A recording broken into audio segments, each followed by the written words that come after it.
우리가 믿는 믿음은 무엇입니까? 여러분 무엇을 믿으시죠? 우리가 우리의 믿음을 예배를 드릴 때마다 사도신경을 통해서 고백을 합니다. 사도신경의 내용이 뭐죠? 전능하신 창조주 하나님을 믿습니다. 그 아들 예수 그리스도를 믿습니다. 성령님을 믿습니다. 거룩한 공회와 성도가 서로 교통하는 것을 믿습니다. 죄를 사해 주심을 믿습니다. 몸이 다시 사는 것을 믿습니다. 그리고 영원히 사는 것을 믿습니다. 라고 이렇게 고백을 합니다. 여러분, 과거에 우리가 세상에 속해서 살 때에는 이런 걸 믿질 않았어요. 그런데 우리가 하나님과 예수 그리스도를 믿은 이후에 하나님께 돌아오게 되었고요. 그리고 성령님을 통해서 하나님과 그리스도를 우리 마음 가운데 모시고 우리가 살게 되었습니다. 이 믿음은 우리로 하여금 삼위일체 하나님 안에 거할 수 있게 했습니다. 그리고 하나님과 하나가 될 수 있게 한 믿음이에요. 그래서 우리가 이 믿음을 우리가 예배를 드릴 때마다 우리가 믿음을 고백함을 통해서 우리 혼에 우리 마음 가운데 하나님과 그리스도께서 성령님을 통해서 함께하고 계시는구나라는 것을 우리가 기억하게 됩니다. 우리가 하나님을 떠나 있을 때는, 과거에 우리가 하나님을 몰랐을 때, 그때는 우리 마음에 하나님이 거하시지 않았습니다. 아니, 거하실 수도 없었어요. 왜요? 우리 마음은 하나님으로 채워질 수가 없기 때문입니다. 이미 우리 마음에는 탐욕과 욕망으로 가득 차서 예수님이 거하실 자리가 없는 거예요. 모실 수가 없습니다. 그 마음에 하나님을 혹 모신다 할지라도 우리는 그 하나님을 무시하고 살 겁니다. 우리가 원하는 대로 우리의 탐욕과 욕망을 쫓아서 우리는 살아갈 것입니다. 그러므로 하나님을 우리 마음 가운데 모시기 위해서는 먼저 뭘 해야 되죠? 우리 마음을 비워야 됩니다. 우리 마음에 있는 탐욕과 욕망을 버리는 게 우선해야 돼요. 근데 문제는 우리가 죽기 전까지는 우리의 탐욕과 욕망을 버릴 수가 없다는 겁니다. 다시 말해서 모든 인간은 죽기 전까지는 자기 탐욕과 욕망을 쫓아서 죄 가운데 살다 그냥 죽는 거예요. 그게 우리 인생입니다. 결국 우리 인간이 하나님께 다시 돌아오질 않자 하나님이 어떻게 하시죠? 하나님의 아들을 이 땅에 보내십니다. 그리고 그 아들 예수 그리스도는 우리를 대신해서 대속의 제물로 죽으셨습니다. 그러니까 누구든지 하나님 아버지의 사랑과 아들 예수 그리스도의 십자가의 사랑을 믿을 때 십자가에서 그리스도와 함께 죽게 됩니다. 왜요? 그리스도께서 이미 우리를 위해서 죽으셨기 때문입니다. 우리는 다만 그것을 믿는 믿음으로 산 거예요. 우리가 그리스도와 함께 죽었다면은 뭐도 같이 죽은 거죠? 우리의 탐욕과 욕망도 그리스도와 함께 십자가에 못 박아 죽인 것입니다. 그래서 예수 그리스도를 믿음으로 우리는 우리 마음 안에 하나님을 모실 수 있게 되었어요. 하나님은 우리 혼에 성령님을 보내주셔서 삼위일체 하나님과 하나 되어서 살 수 있게 하셨습니다. 이게 믿음으로 말미암아 일어난 일입니다. 이 믿음으로 우리는 하나님께 속하게 되었고 이 땅에서도 하나님의 백성으로 살 수 있는 놀라운 은혜를 누리게 된 것입니다. 사도 베드로는요, 베드로 전서와 후서를 이제 성도들에게 보내면서 이 두 권의 편지를 읽는 성도들에게 하나님께 자기 자신을 의탁해서 살도록 권면을 합니다. 그리고 하나님 앞에서 정말 진실한 마음 가지고 마음으로 하나님을 섬기면서 살기를 원했어요. 1절에 보시면은 사랑하는 자들아 내가 이제 이 둘째 편지로 너희에게 쓰노니 이 두 편지로 너희의 진실한 마음을 일깨워서 생각나게 하려 한다고 이렇게 말씀을 합니다. 우리 인간이 하나님을 떠나자 우리 인간을 향하신 하나님의 바람은 뭐죠? 처음부터 지금까지 동일합니다. 우리 인간이 하나님께 돌아와서 하나님 안에 거하라는 거예요. 하나님의 바람 딱 이거 한 가지입니다. 돌아오라는 겁니다. 여러분, 과거의 수많은 선지자들, 예언자들이 그 하나님의 뜻을 각 시대마다 계속해서 전합니다. 내용이 뭐죠? 하나님께 돌아오라는 거예요. 하나님 안에 거하라는 것입니다. 그리고 마침내 하나님께서 아들 예수 그리스도를 이 땅에 보내셔서 우리 인간이 하나님께 돌아갈 수 있는 길을 열어주셨어요.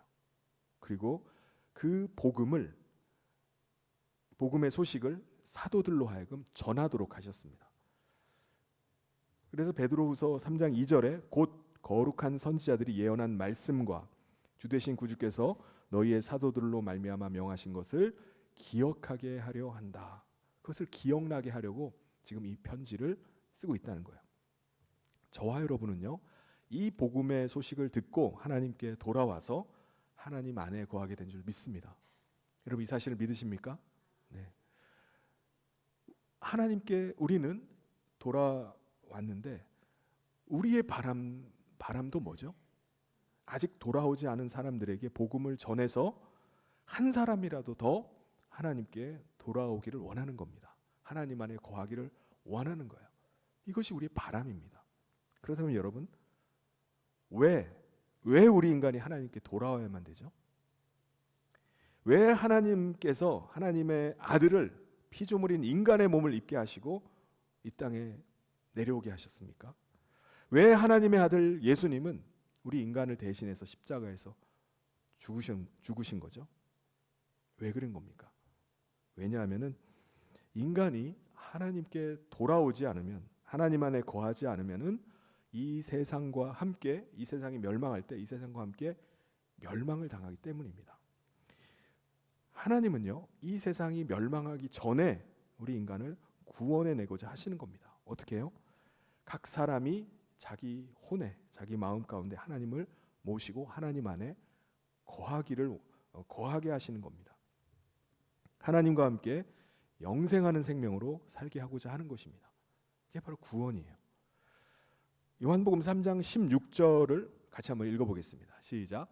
하나님이 세상을 이처럼 사랑하사 독생자를 주셨으니 이는 그를 믿는 자마다 멸망하지 않고 영생을 얻게 하려 하심이라. 그런데 여러분, 사람들은요, 하나님께 돌아갈 길이 여기에 있습니다. 하나님 안에 거할 방법이 이겁니다 라고 가르쳐줘도 믿지를 않습니다. 장차 세상은 멸망을 당하고 맙니다 라고 얘기해도 두려워하질 않아요. 왜 그렇죠? 왜냐하면 모든 사람들은요, 각자 자기 육체 가운데 지금 살고 있기 때문입니다. 예수님 믿지 않아도요, 자기 육체가 있기 때문에 이 땅에서 사는데 전혀 문제가 없어요. 그래서 대부분의 사람들은 자기 육체가 자기 생명이라고 믿습니다. 육체가 살아있으면 자기가 살아있는 거예요. 근데 육체가 죽으면 자기의 육체도 죽는다, 자기도 죽는다라고 생각을 합니다. 자기 육체를 자기 자신이라고 생각하기 때문에 자기 육체를 위해서 살려고 하는 겁니다. 자기 육체가 즐거워야 되고요, 자기 육체가 만족해야 되고요, 자기 육체가 편해야 됩니다. 그게 행복이라고 생각하는 거예요. 자기 육체만을 위해서 살아갑니다. 대부분의 사람들이 그렇게 생각하고 살아가요. 사실 우리 육체가 편하고 만족스럽고 또 즐거우면 행복한 거죠. 행복해요. 또 그렇게 살아가는 사람들 보면 부러운 마음도 듭니다. 사람들 부러워합니다. 그런데 문제는 우리 인간은 육체 가운데 영원히 살 수 없다는 겁니다. 언젠가는 육체의 죽음을 맞이할 때가 있어요. 그걸 성경에서는 육체의 장막을 벗는다라고 말하죠. 근데 우리 육체가 죽는다고 해서 모든 것이 다 끝나버리는 것은 아닙니다. 여러분, 마치 컴퓨터의 전원을 꺼버린다고 해서 그 컴퓨터가 끝나버리는 겁니까? 아니죠. 하드 드라이브가 그대로 남아 있습니다. 그래서 전원을 다시 넣으면 다시 켜져요. 우리의 육체도 마찬가지입니다. 우리의 육체가 죽는다 할지라도 우리의 혼은 그대로 남아 있습니다. 그래서 예수님께서 말씀하셨던 그 내용, 예수님이 말씀에서 한 부자 얘기를 하셨습니다. 그 부자와 같이 심판 때까지 불꽃 가운데 남아서 고통을 당하는 것입니다. 그리고 예수님께서 다시 강림하실 때, 예수님이 오셔서 심판하실 때 그가 지옥의 심판을 받고 지옥에 들어가서 영원한 형벌 가운데 들어가게 되는 것입니다. 그게 우리 모든 혼들이 처하게 될 형편이에요. 그런데 육체가 죽음을 맞기 전에 자기 혼, 자기 마음 가운데 하나님을 모시고 사는 사람은 하나님 안에 거하고 있기 때문에 하나님과 함께 사는 것입니다. 거지 나사로는 어떻게 됐죠? 그는 구원을 받아서 죽은 다음에 그의 혼은 아브라함의 품에 있었어요. 품에 있다고 말씀합니다. 그러니까 하나님의 생명으로 살게 된 사람들은 어떻게 되죠? 하나님의 생명으로 산 사람들과 함께 거하게 되는 것입니다. 그리고 그리스도께서 이 땅에 다시 오셔서 심판하실 때 그리스도와 함께 하나님의 나라에 들어가서 혼인잔치에 참여하게 되는 것입니다. 그때 그리스도의 신부된 성도들은 하나님 나라에 들어가서 살 수 있도록 뼈와 살이 있는 새로운 형체의 몸을 입게 되는 것입니다. 그냥 혼만 있는 게 아니에요. 변화가 되어서 하나님 나라에 거할 수 있는, 하나님 나라의 몸의 형체를 새롭게 입게 되는 것입니다. 여러분, 우리 인간의 몸은요, 이 땅에서 살아갈 수 있는 몸의 형체가 있어요. 지금 우리가 입고 있는 이 육체를 말합니다. 그리고 또 하나님의 나라에서 살 수 있는 몸의 형체가 또 있어요. 마치 물속에서 사는 몸의 형체가 있죠. 물고기 같은 몸의 형체가 있습니다. 그건 물속에서만 살아야 돼요. 또 하늘을 날아다닐 수 있는 몸의 형체가 있습니다. 새 같은 경우는 새의 몸의 형체가 따로 있어요. 그래서 우리 인간은요, 이 땅에서는 이 땅에 맞는 몸의 형체 가운데서 우리가 살아갑니다. 그런데 그리스도께서 재림하시는 날 신부된 성도들은요, 하늘에서 살 수 있는 신령한 몸의 형체를 그때 새롭게 입게 되는 것입니다. 고린도전서 15장 51절부터 53절까지 그 말씀을 하는데요, 같이 한번 읽어보겠습니다. 시작. 보라, 내가 너희에게 비밀을 말하노니 우리가 다 잠잘 것이 아니요 마지막 나팔에 순식간에 홀연히 다 변화되리니 나팔 소리가 나매 죽은 자들이 썩지 아니할 것으로 다시 살아나고 우리도 변화되리라. 이 썩을 것이 반드시 썩지 아니할 것을 입겠고 이 죽을 것이 죽지 아니함을 입으리로다. 썩을 것이 뭐죠? 우리의 육체입니다. 우리의 육체가 썩지 아니하는 몸으로 변환되는 거예요. 우리의 죽을 것이 뭐죠? 우리의 몸이에요. 근데 우리의 몸이 죽지 아니하는 몸으로 변화된다는 겁니다. 새로운 몸을 입게 된다는 거예요. 이 일이 언제 일어난다고 말씀하죠? 예수님께서 이 땅에 다시 강림하시는 그날, 그 일이 일어나는 것입니다. 성도들은 예수님께서 반드시 다시 강림하심을 믿고 예수님께서 강림하시는 날 거룩한 예수님 앞에 거룩한 신부의 모습으로 서기 위해서 이 땅에서 그날을 준비하면서 사는 것입니다. 어떻게 살죠? 자기 스스로를 절제하고 사탄의 시험과 유혹을 이겨내며 인내하면서 살아가요. 그게 바로 저와 여러분의 삶의 모습이어야 됩니다. 자기를 지켜가고 거룩하고 정결한 신부로 서가는 것입니다. 그런데 복음을 듣지 못했거나 복음을 들어도 믿지 못하는 사람들은 예수님의 재림을 기다리질 않습니다. 예수님의 강림하시는 날을 결코 소망하지 않습니다. 이 땅에서 살 수 있는 자기 육체만을 위해서 살아가는 거예요. 자기 육체를 위해서 무엇을 먹을까? 뭘 마실까? 무엇을 입을까? 그걸 생각하면서 살아가요. 자기 육체의 탐욕과 욕망 채우는 것이 자기의 가장 큰 행복입니다. 자기의 그래서 육체의 만족과 기쁨을 위해서 살아갑니다. 그리스도께서 강림하시는 그날 들어가게 될 새 하늘과 새 땅은 전혀 생각하지 않고 이 땅의 일들만 생각하면서 살아갑니다. 오히려 그들은요, 재림을 소망하고 새 하늘과 새 땅을 바라보면서 믿음 가운데 살아가는 사람들을 비웃어요. 조롱합니다. 3절을 우리 같이 한번 읽어보겠습니다. 시작. 먼저 이것을 알지니 말세에 조롱하는 자들이 와서 자기의 정욕을 따라 행하며 조롱하여. 여러분, 말세라는 것은, 말세가 언제죠? 예수님께서 승천하시고 난 이후부터 재림하시기 전까지가 말세입니다. 베드로 당시도 말세였고요, 지금도 말세예요. 지금 우리 말세를 사는 것입니다. 그때나 지금이나 사람들이 뭐라고 말한다고요? 4절을 같이 한번 읽어보겠습니다. 4절 말씀 시작. 이르되 주께서 강림하신다는 약속이 어디 있느냐? 조상들이 잔 후로부터 만물이 처음 창조될 때와 같이 그냥 있다 하니. 여러분, 베드로 후서가 쓰여진 시점이 AD 65년에서 67년 사이입니다. 예수님께서 승천하신 이후에 약 35년 정도가 지난 시점이에요. 근데 당시 사람들이 말하는 거예요. 아니, 예수님이 강림하신다더니 왜 예수님 강림하지 않으시느냐?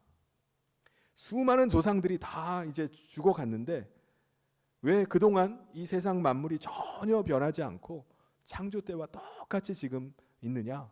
하나님이 심판이 있기는 있는 거냐? 라고 묻는 거예요. 2000년이 지난 지금도요, 사람들이 똑같은 질문을 합니다. 예수님은 왜 재림하지 않는 거야? 무려 2000년이라는 시간이 지났는데 왜 재림 안 하시는 거야? 세상은 그렇게 오랜 시간이 지났는데 왜 전혀 변화하지 않고 그때 그대로인 거야? 라고 질문을 합니다. 여러분, 진짜 그렇습니까? 진짜 변하지 않고 그대로인가요? 아닙니다. 여러분, 하나님께서 말씀으로 하늘과 궁창을 만드셨어요. 그리고 말씀으로 바다와 육지를 나눠 놓으셨습니다. 그런데 하나님이 창조하신 이 세상에 아주 놀라운 어마어마한 격변이 일어난 때가 있었습니다. 그때가 언제죠? 노아의 시대입니다. 하나님은요, 이 땅이 죄악으로 가득한 죄악된 세상이 되었을 때 이 세상을 대홍수로 멸망을 시키셨어요. 그래서 이 땅은 하나님이 말씀으로 땅이 물에서 나오게 하신 것입니다. 그래서 하나님이 창조를 하셨어요. 근데 다시 물에 잠그게 하신 겁니다. 물에서 나온 땅이 다시 물에 들어가게 하셔서 멸망을 시켜버리셨어요. 그리고 옛 세상을 완전히 멸망시킨 다음에 다시 무에서 나오게 하심으로 다시 세상을 새롭게 창조하신 것입니다. 새롭게 하신 거예요. 베드로서 3장 5절 6절을 같이 한번 읽어보겠습니다. 시작.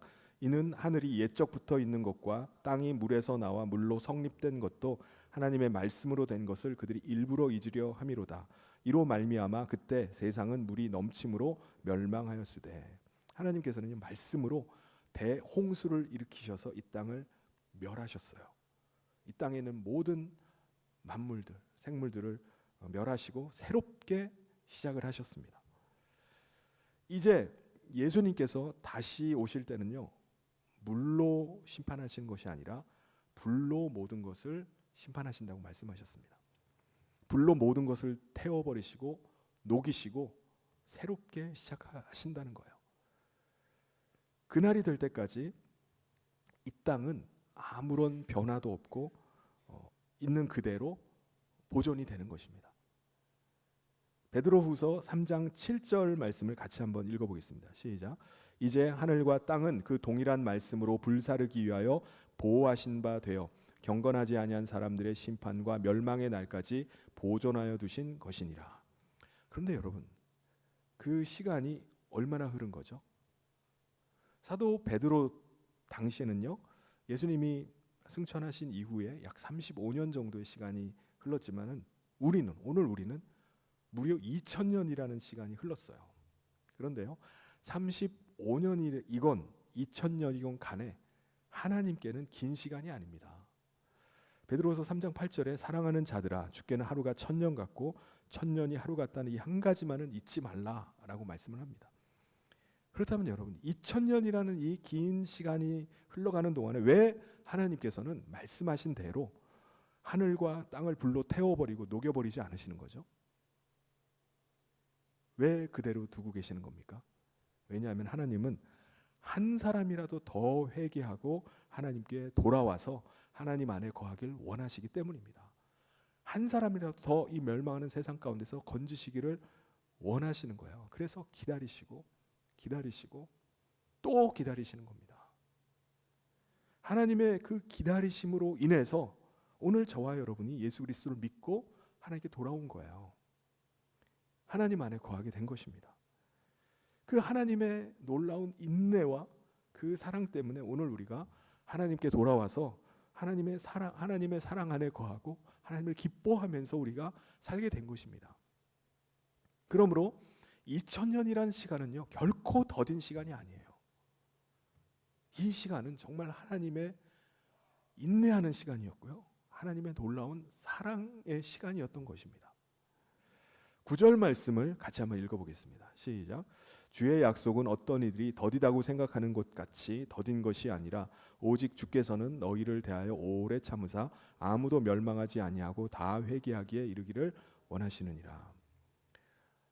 그렇다고 하나님은 예수님의 강림하시는 날을 무한정 유예시켜 놓으시는 않으십니다. 우리가 그 강림하시는 그 날은 알 수는 없지만은 예수님은 반드시 다시 강림하십니다. 마치 노아의 때에 대홍수가 갑자기 들이닥쳤던 것처럼 예수님의 강림하시는 날은요, 도둑같이 임하게 될 것입니다. 여러분, 노아의 때도요, 하나님의 심판이 이미 예고가 되어 있었어요. 사람들은 알고 있었습니다. 다만 사람들이 하나님의 심판을 믿지 않았던 것뿐입니다. 하나님께서 물로 심판하시겠다라고 이미 말씀하셨음에도 불구하고 사람들은 눈 하나 깜짝하지 않습니다. 모든 사람들은요, 그걸 무시하고 그냥 일상의 삶을 살아가요. 먹고 마시고 시집가고 장가가고 자신의 삶을 아무렇지도 않게 태연하게 살아갑니다. 다만 노아와 그의 가족들은요, 하나님의 말씀을 믿고 그 심판을 준비하면서 방주를 만들어가기 시작했습니다. 마태복음 24장 37절부터 39절까지 같이 한번 읽겠습니다. 시작. 노아의 때와 같이 인자의 임함도 그러하리라. 홍수 전에 노아가 방주에 들어가던 날까지 사람들이 먹고 마시고 장가들고 시집가고 있으면서 홍수가 나서 그들을 다 멸하기까지 깨닫지 못하였으니 인자의 임함도 이와 같으리라. 그리스도께서 다시 강림하시는 날도 마찬가지라는 거예요. 주의 날이 갑자기 들이닥친다는 겁니다. 하늘이 큰 소리를 내면서 사라지고 하늘에 있는 모든 물질들이 다 불에 타버리고 땅과 이 땅에 있는 모든 것들이, 물질들이 다 불타버릴 것이라는 거예요. 베드로서 3장 10절에 그러나 주의 날이 도둑같이 오리니 그날에는 하늘이 큰 소리로 떠나가고 물질이 뜨거운 불에 풀어지고 땅과 그 중에 있는 모든 일이 드러나리로다. 그러므로 여러분, 우리는 하나님의 심판이 있음을 반드시 기억해야 됩니다. 그때 모든 하늘은 불에 타서 사라져 버리고요, 이 땅과 땅에 있는 모든 구성 물질들이 불에 녹아서 없어져 버릴 것입니다. 그러므로 노아가 하나님의 심판의 날을 기억하면서 방주를 지었던 것처럼 오늘 우리도 하나님의 심판의 날을 준비를 해야 됩니다. 그리스도의 강림의 날을 준비를 해야 돼요. 이제는 방주 안에 거하는 것이 아니라 하나님 안에 거하고 있어야 됩니다. 방주 근처에서 방주를 떠나면 안 되잖아요. 홍수가 나면 방주 바로 타야 되기 때문에 방주 근처만 머무는 것이 아니라 우리는 어느 곳에 있든지 무엇을 하든지 하나님과 함께하고 있어야 됩니다. 그리스도께서 강림하시는 그날 우리는 그리스도 앞에 서게 될 것입니다. 예수님은 우리를 신부로 맞으셔서 하나님의 나라로 우리를 데리고 가실 거예요. 인도하실 것입니다. 예수님의 신부가 될 우리는요, 예수님 앞에 어떤 모습으로 서야 되겠습니까? 여러분이 신랑이라면 어떤 신부의 모습을 기대하십니까? 거룩하고 정결한 신부의 모습으로 서야 되는 것입니다. 베드로후서 3장 11절 12절을 같이 한번 읽어보겠습니다. 시작. 이 모든 것이 이렇게 풀어지리니 너희가 어떠한 사람이 되어야 마땅하냐. 거룩한 행실과 경건함으로 하나님의 날이 임하기를 바라보고 간절히 사모하라. 그날에 하늘이 불에 타서 풀어지고 물질이 뜨거운 북에 녹아지려니와. 사랑하는 성도 여러분, 죄악으로 가득한 지금 이 세상은요, 물에 담갔다가 다시 고쳐서 쓰는 정도가 아니에요. 노아의 대홍수 때는요, 하나님이 물에서 나오게 한 그 땅을 다시 물에 잠가 버리셨어요. 그래서 이 땅을 완전히 멸하신 다음에 다시 묻히 물에서 나옴으로 다시 시작하게 하신 겁니다. 근데 그 노아의 대홍수의 흔적이 지금도 남아 있어요. 레바논의 바알백 같은 데 보면요, 그 당시에 살았던 사람들이 살았던 그 거석들이 그대로 남아 있습니다. 다른 건 다 없어졌는데 그 거석들은 그대로 남아 있는 거예요. 그 사람들이 이걸 어떻게 만들었는지, 이게 어떻게 생겨났는지는 몰라요. 흔적만 남아 있습니다. 그런데요, 주님이 강림하시는 그날 임하게 될 하나님의 심판 때는요, 남아 있는 게 없는 거예요. 하늘에 있는 모든 것들이 다 녹아버립니다. 땅과 땅 위에 있는 모든 물질들이 다 불태워지고 완전히 사라져 버리는 거예요. 그리고 그 위에 하나님께서 완전히 새로운 하늘과 새 땅을 새롭게 창조하시는 겁니다. 지으시는 거예요. 하나님께서 이미 이사야 선지자를 통해서 그 새 하늘과 새 땅을 약속하고 있습니다. 65장 17절에 보라, 내가 새 하늘과 새 땅을 창조하나니 이전 것은 기억되거나 마음에 생각나지 아니할 거라고 말씀합니다. 다 사라져 버리는 거예요. 그리고 새롭게 하나님이 새 하늘과 새 땅을 창조하신다 말씀합니다. 66장 22절에도 말씀합니다. 내가 지을 새 하늘과 새 땅이 내 앞에 항상 있는 것 같이 너희 자손과 너희 이름이 항상 있으리라. 여호와의 말이니라. 사도 요한도요, 새 하늘과 새 땅을 위해서 하나님께서 하늘과 땅을 모두 불태워버리시고 불태우셔서 모든 것들이 다 불타버리고 녹아져서 사라져버릴 것에 대해서 말씀을 하십니다. 남아나는 게 없는 거예요. 다 사라져버리는 겁니다. 요한계시록 21장 1절을 같이 한번 읽어보겠습니다. 시작. 또 내가 새 하늘과 새 땅을 보니 처음 하늘과 처음 땅이 없어졌고 바다도 다시 있지 않더라. 그리고 하나님께서 하늘과 땅을 완전히 소멸하신 다음에 새로운 하늘과 땅을 창조하시는 것을 말씀합니다. 사도 요한이 보니까 하늘에서 새 예루살렘 성이 내려온다라고 이렇게 표현을 합니다. 요한계시록 21장 2절을 같이 한번 읽어보겠습니다. 시작. 또 내가 보니 거룩한 성 새 예루살렘이 하나님께로부터 하늘에서 내려오니 그 준비한 것이 신부가 남편을 위하여 단장한 것 같더라. 그러므로 예수님의 신부가 된 저와 여러분은 예수님이 강림하시는 날 새 하늘과 새 땅에 세워질 새 예루살렘으로 주님과 함께 들어가게 될 것입니다. 여러분, 예수님의 신부로 새 예루살렘 성에 들어갈 때 우리는 어떤 모습으로 들어가야 될까요? 점과 흠이 없는 거룩한 신부의 모습으로 들어가야 될 것입니다. 그냥 아무것도 준비도 안 하고 그냥 있다가 예수님 오신대 라고 하니까 막 예복 찾느라고 난리를 치는 게 아니라 거룩한 신부의 모습으로 주님 앞에 서야 되는 것입니다. 여러분, 예수님 앞에 서게 될 때 입어야 될 신부의 예복이 있는 거예요. 우리는 그 예복을 입고 있어야 됩니다. 우리는 그날만 예복을 입는 게 아니에요. 예복을 지금 우리가 이 땅에서 입고 있어야 되는 겁니다. 다시 말해서 이 땅에서 그리스도의 신부로 살고 있어야 되는 거예요. 그냥 아무 옷이나 걸치고 그냥 더러운 옷을 그냥 아무거나 막 주워 입고 있다가 주님 오신다고 하니까 그때서야 내 예복 어디다 뒀어? 어디 있는 거야? 그때 예복 찾느라고 헤매는 게 아닙니다. 난리치는 게 아니에요. 그러면 우리가 예수님 어떻게 만납니까? 주님이 강림하셨는데 부끄러워가지고 얼굴을 못 뵐 거예요. 예수님 앞에 나서는 것이 불안하고 두려울 겁니다. 이래가지고 어떻게 예수님 만나? 예수님 뵙는 게 꺼려질 거예요. 베드로후서 3장 14절을 같이 한번 읽어보겠습니다. 시작. 그러므로 사랑하는 자들아, 너희가 이것을 바라보나니 주 앞에서 점도 없고 흠도 없이 평강 가운데서 나타나기를 힘쓰라. 특별히 사람들은요, 예수님의 재림의 날, 그때가 언제냐에 많은 관심을 가집니다. 그 날이 되면은 주님을 맞이하겠다, 주님을 영접해야 되겠다라고 생각합니다. 그때에 대한 말씀을 가지고 많은 사람들이 이제 연구를 하면서 계산을 하는 거예요. 이거 혹시 들어보셨나요? 언제 예수님이 재림할 것이다 라고 하는 사람들이 있어요. 특히 이제 종말론에 아주 심취해 있는 사람들이 있습니다.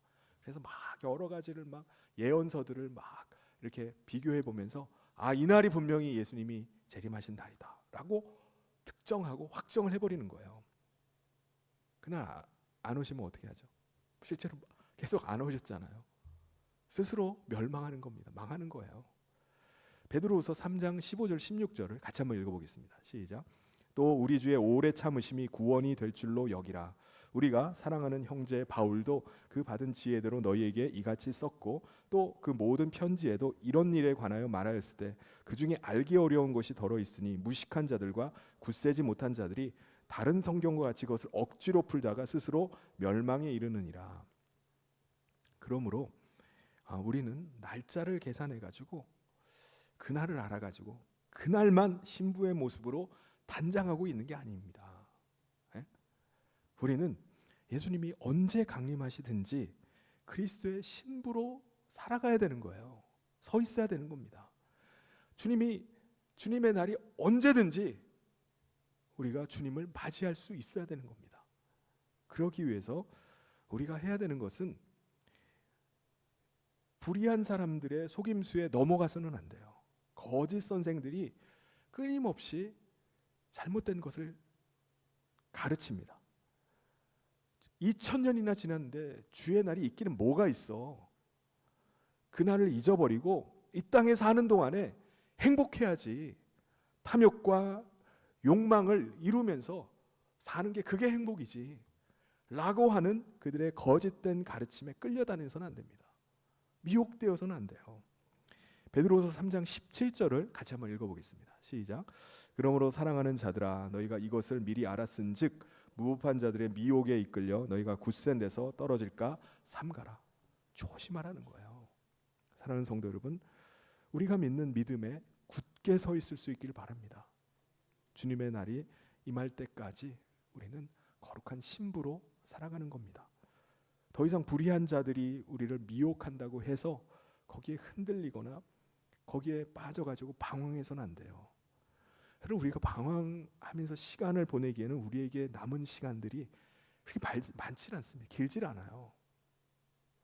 하루의 삶을 거룩한 주님의 신부 되어서 살아가야 됩니다. 불타버리고 녹아버리고 다 사라져버릴 것들을 우리가 끌어모으는 일에, 그것을 쌓아두는 일에 우리의 삶을 다 드리면서 살아가는 것이 아니라 그것은요, 장차 우리가 그걸 하나님의 나라로 옮겨두고 사는 거예요. 잠언 19장에 뭐라고 말씀하죠? 우리가 하나님 나라를 위해서, 하나님 백성을 위해서, 가난한 자들을 위해서 베푼 것들은 하나님께 구워주는 거라고 말씀합니다. 그거는 이 땅에서도 받을 수 있지만 어디서 받게 되는 거죠? 하나님 나라에서 받게 되는 거예요. 그게 하나님 나라에 옮겨놓는 것입니다. 사랑하는 성도 여러분, 우리가 성령님을 통해서 우리는 우리 안에 그리스도를 모시고 살아가요. 우리 마음 가운데 그리스도께서 함께하고 계십니다. 그런데 주님이 강림하시는 그날 우리는 예수님을 얼굴과 얼굴로 마주대하고 보게 될 것입니다. 우리는 지금 주님이 나와 함께 하심을, 그의 목소리를 듣고 그의 음성을 들으면서 그의 뜻을 쫓아서 우리가 주님을 사모함으로 살아가요. 그런데 주님이 강림하시는 그날 우리는 거룩한 신부의 옷을 입고 주님 앞에 서게 되는 거예요. 그래서 주님의 인도하심 가운데 하나님의 나라의 혼인잔치 가운데 들어가게 되는 것입니다. 우리가 그날을 사모하면서 살 수 있기를 바랍니다. 예수님의 거룩한 신부가 되어서 내가 새 하늘과 새 땅에 임할 새 예루살렘 성에 들어가게 되리라. 그것을 준비하면서 살아갈 수 있길 바랍니다. 그래서 그날 우리가 거룩한 신부 되어서 주님을 맞이하고 기쁨으로 주님과 함께 하나님의 나라 가운데 들어가게 되는 우리 성에 있는 모든 성도님 되시기를 주님의 이름으로 축원합니다. 같이